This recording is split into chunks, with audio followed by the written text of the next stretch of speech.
அழிவின்றி அறை போகாதாகி வழிவந்த வன்கனதுவே படை என்கிறார் திருவள்ளுவர். போரில் தோற்காமலும் பகைவரின் சதிக்கு துணை போகாமலும் தொன்று தொட்டு வரும் வீரத்தை உடையதே படை என திருவள்ளுவர் கூறும் இலக்கணம் இன்றைய காவல்துறையினருக்கும் மிக பொருத்தமாக இருக்கிறது. மற்ற அரசு பணிகளை விட காவல்துறையின் பணி கடினமானதாகவும் ஓய்வின்றியும் இருப்பதால் அவர்களால் குடும்பத்தினருக்கு என தனியே நேரம் ஒதுக்க முடியாத கடினமான சூழலே உள்ளது. தீபாவளி, பொங்கல் போன்ற பண்டிகை நாட்களில் கூட வீட்டில் இருக்க முடியாத அளவிற்கு பணிச்சுமை கொண்டதாக காவல்துறையினரின் செயல்பாடு உள்ளது. குடும்பத்தை மறந்து நாட்டு மக்களுக்காக அயராது உழைக்கும் காவல்துறையினரின் பணி ஐபிஎஸ் அதிகாரி முதல் கடைநிலை பணியில் உள்ள காவலர் வரை சிறப்பானதாக இருக்கிறது. சிறப்புமிக்க பணியில் இருக்கும் காவல்துறையினர் தங்களுடைய குடும்பத்தினருடன் மகிழ்ச்சியான நேரத்தை செலவிடும் வகையில் சேலம் மாநகர காவல்துறை சார்பில் குடும்ப பொங்கல் விழா வெகு சிறப்பாக கொண்டாடப்பட்டது. கிராமத்து வீடு, ஜல்லிக்கட்டு காளைகள், சேவல், கயிற்றுக்கட்டில், கரும்பு பந்தல் என விழா நடைபெற்ற இடத்திற்கு கிராமமே இடம்பெயர்ந்தது போல காட்சியளித்தது. நாள்தோறும் வழக்குகள், புகார்கள், விசாரணை, விபத்து என பரபரப்பாக இயங்கும் காவல்துறையினர் குடும்பத்தினருடன் இணைந்து மகிழ்ச்சியுடன் புகைப்படம் எடுத்துக்கொண்டனர். காக்கி உடையில் மிடுக்காக காட்சியளிக்கும் காவல்துறையினர் பொறுப்புமிக்க குடும்ப தலைவனாக தோற்றமளித்தனர். கரகாட்டம், தப்பாட்டம் என களைகட்டிய நிலையில் குடும்பத்தினருடன் பாரம்பரிய உடையணிந்து வந்த சேலம் மாநகர காவல் ஆணையாளர் பிரவீன்குமார் அபினவு இரட்டை மாடுகள் பூட்டப்பட்ட வண்டியை ஓட்டி பொங்கல் விழாவை தொடங்கி வைத்தார். இதையடுத்து சூரிய பொங்கல் வழிபாடும் நடைபெற்றது.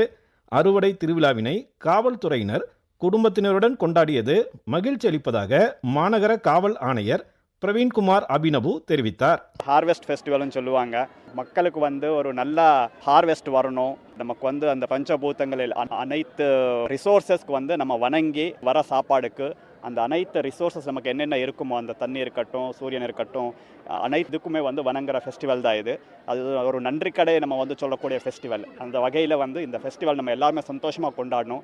பண்டிகை நாட்களில் கூட வீட்டில் உடன் இருக்க முடியாத நிலையில் பொங்கல் பண்டிகையை அவருடன் இணைந்து கொண்டாடியது மகிழ்ச்சி அளிப்பதாக காவல்துறையினரின் குடும்பத்தினர் தெரிவித்தனர்.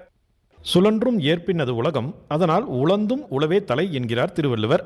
உலகத்திற்கே உணவளிக்கும் விவசாயிகளின் உற்ற தோழனாக திகழும் கால்நடைகளின் சிறப்பை போற்றிடும் வகையில் மாட்டுப் பொங்கல் விழா கொண்டாடப்பட்டு வருகிறது.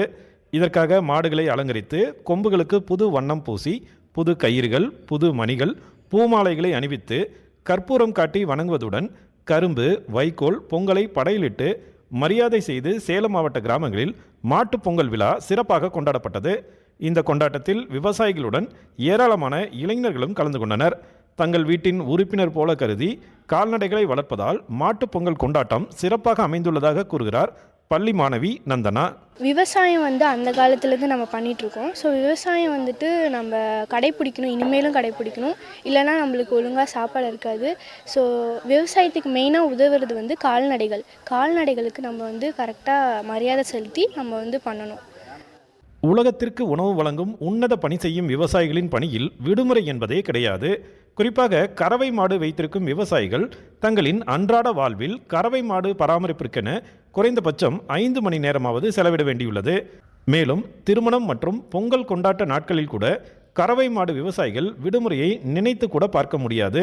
அன்றைய தினமும் பால் கறப்பதில் தொடங்கி பராமரிப்பு பணிகள் வரை எதையும் விடாமல் தொடர வேண்டிய கட்டாயம் உள்ளது. இளைஞர்களின் கவனத்தை விவசாயத்தின் பக்கம் திருப்பும் வகையில் பொங்கல் பண்டிகை கொண்டாட்டங்கள் அமைந்துள்ளதாக கூறுகிறார் விவசாயி கார்த்தி. நாங்கள் இந்த பொங்கல் திருநாளில் எங்களுடைய வருங்கால எங்கள் பசங்களுக்கெல்லாம் இன்றைக்கு வருங்காலத்தில் எப்படி இது போன்ற பூஜைகளை செய்ய வேண்டும் என்பதை இன்றைக்கி அவர்களுக்கு மூலியமாக நாங்கள் செய்து கொண்டு, ஏன்னா நாங்கள் கற்றுக்கிட்டோம். எங்கள் தாத்தா காலத்திலேருந்து கிட்டத்தட்ட 50 ஆண்டு காலமாக பரம்பரையாக நாங்கள் இந்த பொங்கல் விழாவை சிறப்பாக மாட்டுப் பொங்கல் அன்றைக்கு நாங்கள் கொண்டாடி கொண்டிருக்கிறோம். அந்த வகையில் வருங்காலத்திலும் இது தொடர்ந்து நடைபெற வேண்டும்.